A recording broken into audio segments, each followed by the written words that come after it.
Hello, Graveyard Talkers, and welcome to another episode of Graveyard Talk. And I'm your host, Randy. And today we're coming to you from the burial site of Philip S. Gibson. Mr. Gibson was around 20 years old when he died on July 3rd, 2006. To 99.9% of us out there, he means absolutely nothing. We've probably never heard of him. I live just a few miles from him, never heard of what happened to him. So on July 3rd, 2006, Mr. Gibson was shot. And he was killed. But he wasn't just shot by anybody.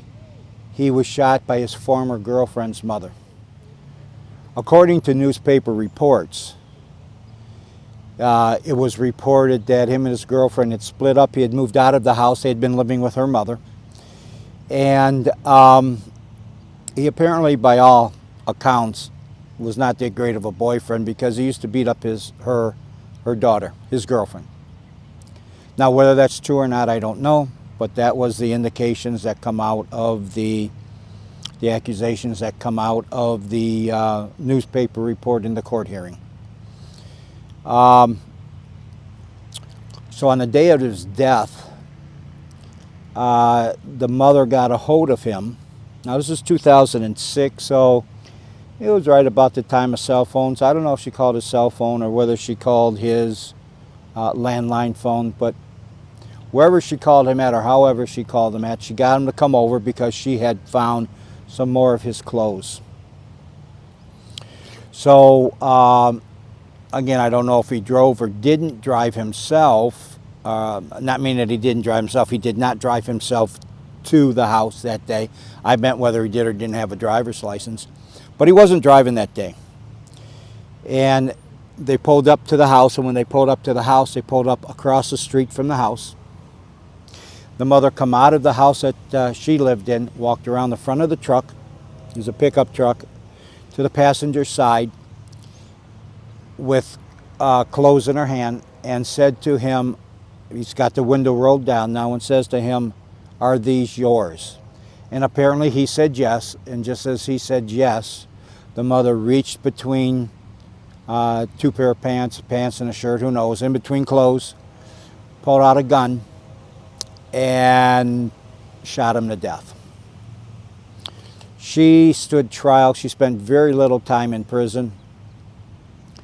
And I thought what we would do, we would come here to talk to someone who his actions led to him getting killed, whether you agree with it or you don't agree with the mom taking justice in her own hands.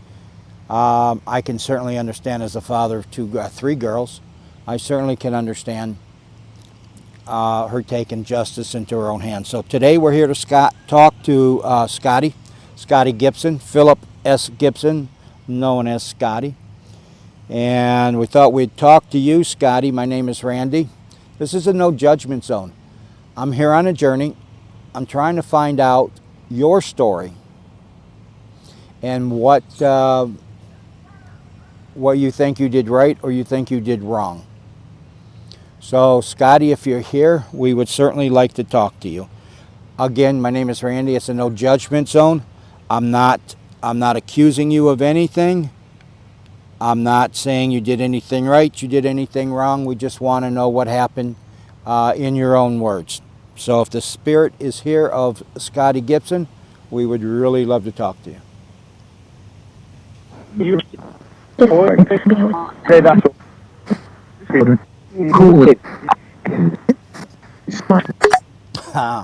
Okie dokie. So right off the bat, go away. Wow. Scotty, why do you want me to go away? I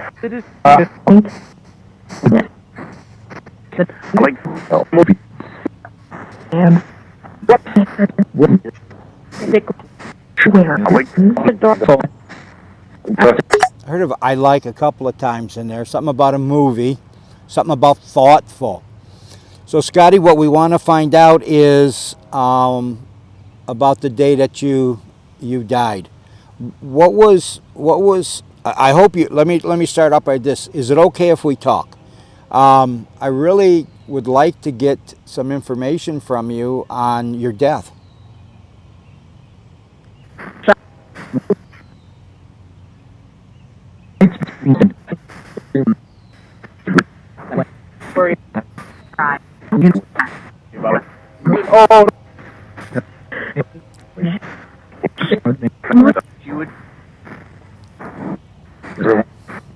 So the newspaper reports that I read, I didn't hear any no's, so I'm going to assume that it's okay.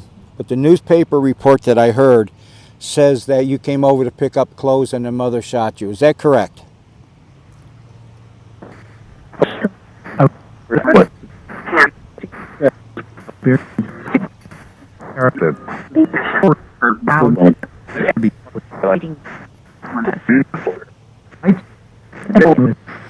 So the reports also say, Scotty, that you had a violent relationship with your girlfriend.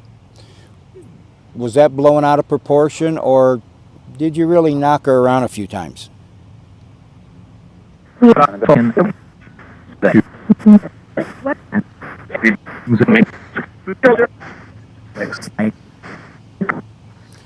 So I heard we were only talking or something of that nature. We were just talking, we were only talking. Are you saying it only happened one time?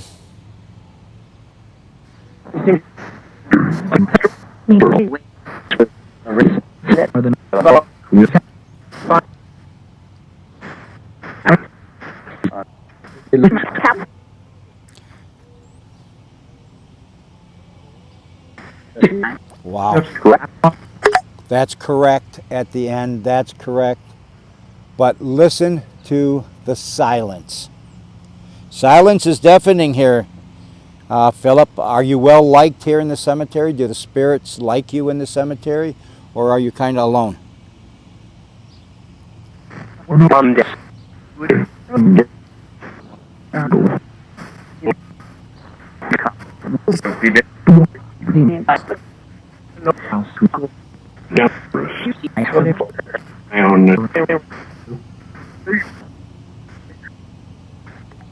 So, Scotty, what was your relationship with your girlfriend's mother, the one that shot you? What was it like?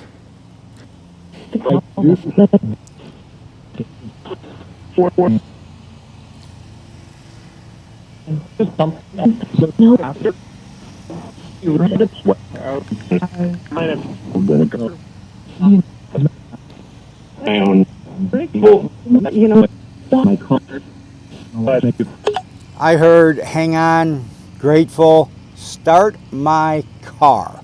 Huh? So are you telling me that she was helpful with you for the most part? She came out one time and helped you start your car? Sure.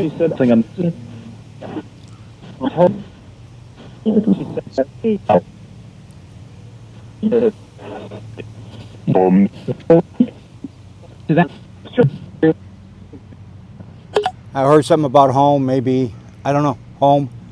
So we know that you went over there to pick up your clothes, and it was there that she shot you. Is that correct? No.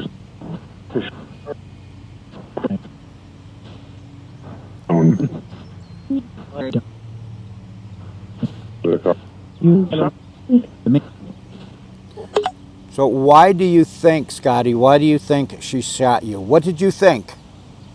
What do you, let me try it again. Why do you think she shot you?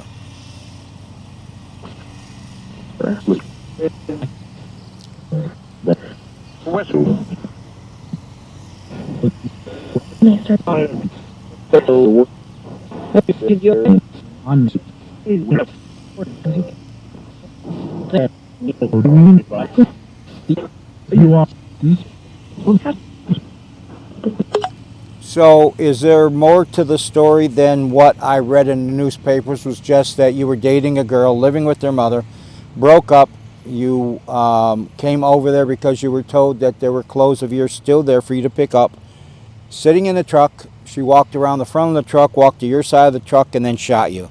Is that about the story?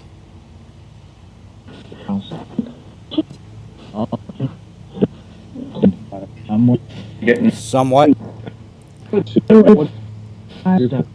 All right, we heard somewhat in there. So what am I missing, Scotty? What am I missing?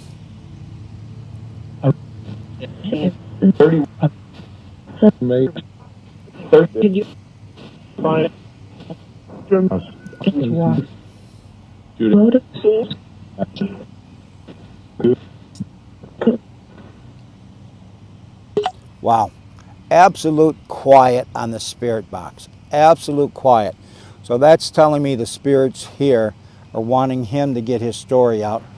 And we're going to be listening to all of this. So Scotty, what do you want to tell us? What do you want to tell us about your life, your death? What do you want to tell us about you being a spirit?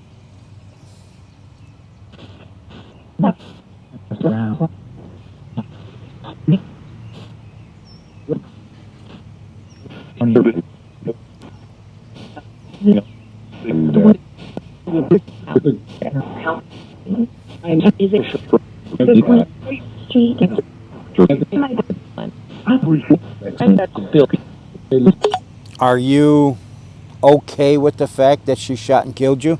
Are you okay with it becoming a spirit? At 19 years old, I think one would want to live a little bit longer. Or I guess you were 20. 75, you would have been 75, 85, 95, you would have been 20. So you were 20. So as a 20-year-old, did you want to live longer, or were you at the time of death? How long did it take you to say you were okay with death and becoming a spirit?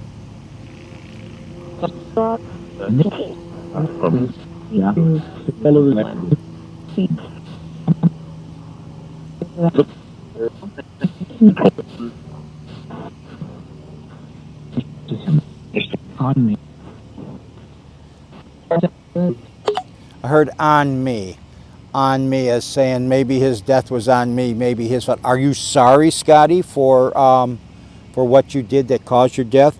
The reports say that you were beating up on your girlfriend. Are you apologetic for that?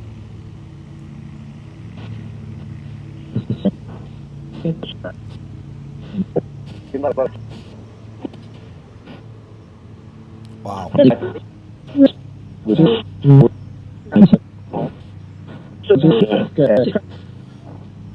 Second chance.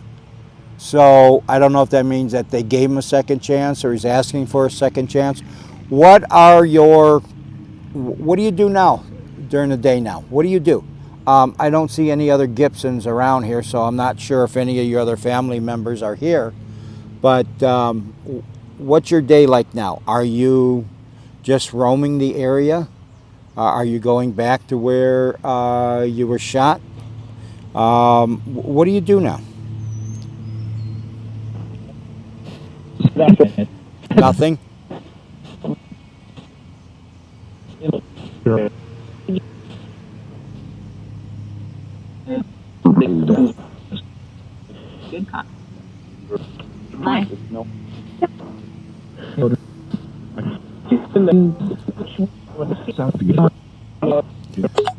Something about a seat belt.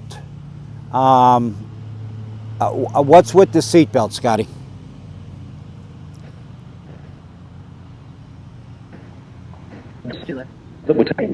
Don't remember. You don't remember it.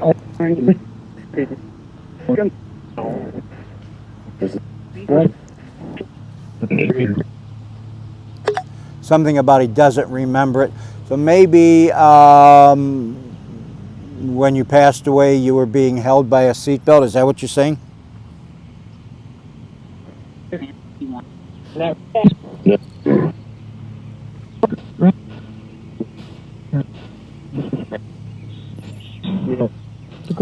Wow, again, I'm just amazed at how quiet it is. Alrighty, so I'm not quite sure what's going on. We got a little bit from Scotty, so maybe as time goes on, I'll be able to pull something out of there when I do the editing. Because unfortunately, I can't get the program to work. It's coming up, it will talk for a couple of seconds, and then it will stop. So I'm not sure what's going on. But with that, I want to thank you for joining me on my journey. This is the way it goes. If I'm correct, Scotty's spirit is not allowing me to continue. He keeps shutting down the program. So with that, Scotty, as best you can, rest in peace. Doesn't sound like he was much of a good guy in real life. And I'll be honest with you, from what I'm seeing here, doesn't sound like he's much of a good guy in the spirit world either. With that, thank you again for joining me, and I'll see you on the next one.